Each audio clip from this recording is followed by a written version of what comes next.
Today I'm going to be building a slime farm. However, instead of using a slime chunk for this, I want to try something new and build it in a swamp. Before we start, I think it is a good time to work on my Nether portal network, as the swamp is quite a bit distance away from me.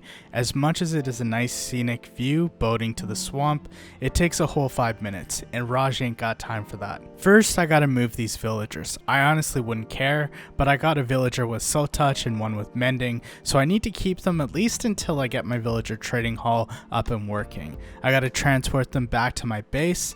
This always goes poorly for me. Of course, to do this I had to place down boats close enough for the villagers to get in them, and then I got to be a gondolier and row them back to the Nether portal, back to the village. The villagers were a bit close, so sometimes there would be 2 villagers in a boat, but it was very easy to corral them into the boats. It was a bit harder towards the end, as they kept getting in corners and couldn't place the boats down, and when it got down to the last villager, I just chose violence. Once I was done, all there was left was 3 iron golems. For the Nether portal network, I want to try to build it in the Nether instead of on the Nether ceiling like my previous world. I have a cool idea in mind for this, but I just need it to be functional at this point, so it ain't gotta be pretty looking.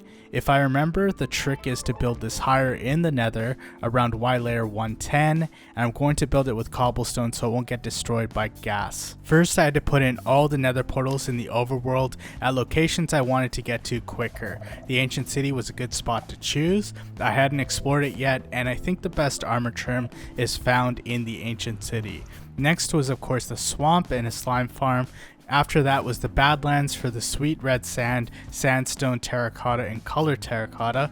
While I was doing this, I kept track of the coordinates. You just have to divide the X and Z coordinates by 8 and place it in the spot in the Nether. Next was the desert for sand. Sand has to be one of the most useful blocks. I mean glass, sandstone, TNT, and concrete can be made from it. I did the next one near a pillager outpost if I ever decide to use that as a farm. Next was the jungle.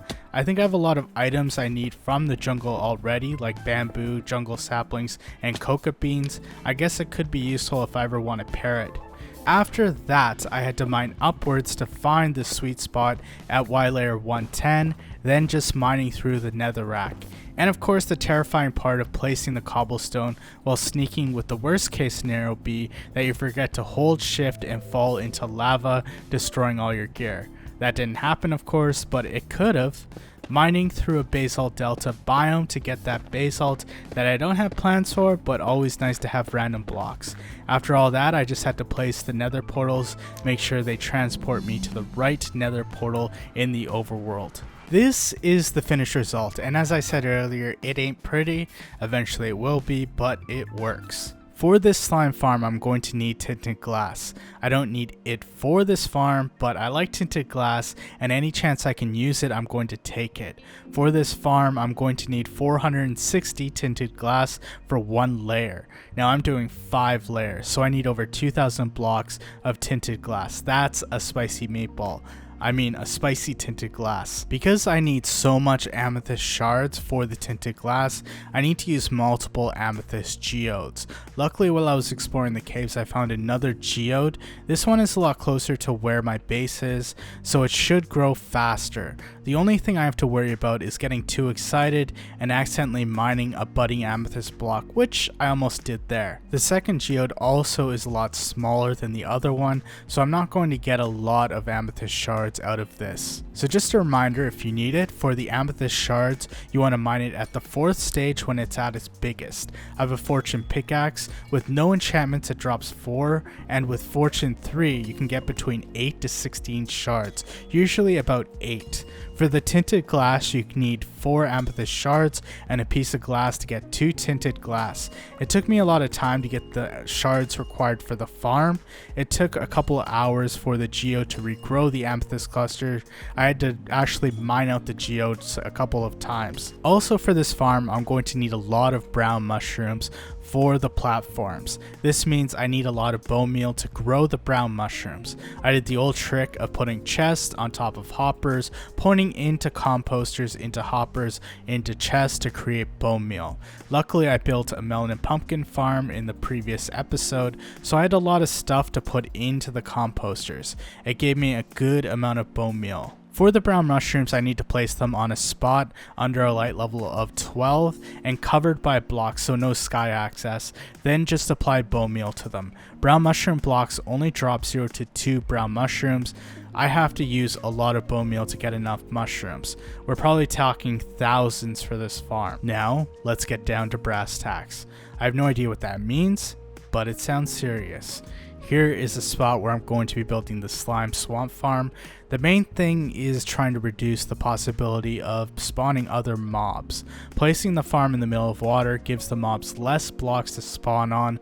I'm going to be digging down for this to give me the most amount of space to work with. So let's do a time lapse.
Here is the giant hole I cleared.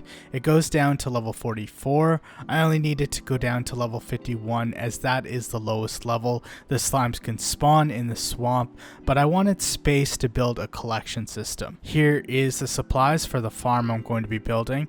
You can see I have a lot of brown mushrooms, tinted glass, fence posts, iron blocks, carved pumpkins, campfire, hoppers, andesite slabs, and even more of this that takes up a couple of chests. Plus there are other blocks like deep slate bricks. I think that is enough talking, and now let's get down to building the slime swamp farm.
How this farm works. I built these platforms covered in brown mushrooms. The reason is all the other hostile mobs only spawn at total darkness or light level 0. Slimes in the swamp biome spawn between 0 to 7 light level, so as long as you light up the area above level 1, only slimes can spawn in that area. Brown mushrooms give off a light level of 1 and mobs can spawn on them. In the swamp, slimes spawn between layers 51 to 69. In the middle of the farm is the iron golems that the slimes will pathfind towards and fall down the middle. At the bottom is a water stream leading to a campfire that kills the slimes, and there's hoppers underneath to collect the slime balls and put them into chests. I should also mention this farm design is by Mango. If you want a full design and an understanding of the technical side of this farm, check out the video that is linked in the description. It's hard to see, but there are slimes spawning in there, so it is definitely working at the moment. However, even though the slimes are spawning in there, this farm isn't completely working properly. I made some modifications to suit myself. So problem number one is I made the platforms of dirt. I was just using the block I had the most of. Unfortunately, this isn't a good block to use, as the Enderman can remove dirt blocks, so there can be random holes in the farm. Problem number two is that all the iron golems have disappeared. I assume this is because I didn't put anything to block the slimes from jumping on top of them. At the moment, the farm doesn't work without iron golems. I just have to place more blocks so this won't happen again. The only problem is I need, I think, 180 iron ingots to replace the iron golems. I really need to eventually build an iron farm, even though it needs some adjustments, just to show you that it is working, or at least was working when there was iron golems in it. I was able to get 4 stacks of slime balls from it. Just think how much I can get when it is actually working properly. I should also mention the third mistake I made, which is making the spawning area 3 blocks high. This means that spiders can spawn in the area where the slimes spawn. I'm not going to fix this right now, but the way to do this would be to place slabs on the ceiling to make it 2.5 blocks tall, then spiders couldn't spawn. Now I just have to head back to the caves and fix a few problems with the farm, then we can get an idea of how many slime balls I can get from it. Well, after that I headed back to the giant cave near my base and got some iron ore. Even though I've explored the cave a lot, whenever I go through it I find some iron ore that I've completely missed, or areas that I haven't been to before. It took a bit of time to get all the iron ore, but having a fortune 3 pickaxe cuts down that time a lot. Once I was done, I just had to put more fences around the sides of the iron golems so they wouldn't die from slimes jumping off the top rope. I just had to put all the iron golems back into their slots. After that I ran the slime farm for about 40 minutes to see how much I could get. I got about half a double chest. I don't have any projects that need that much slime, but I will be using it for sticky pistons and some slime blocks. Now I can build some flying machines for farms or a villager trading hall. That is all for this episode. Thank you guys for watching.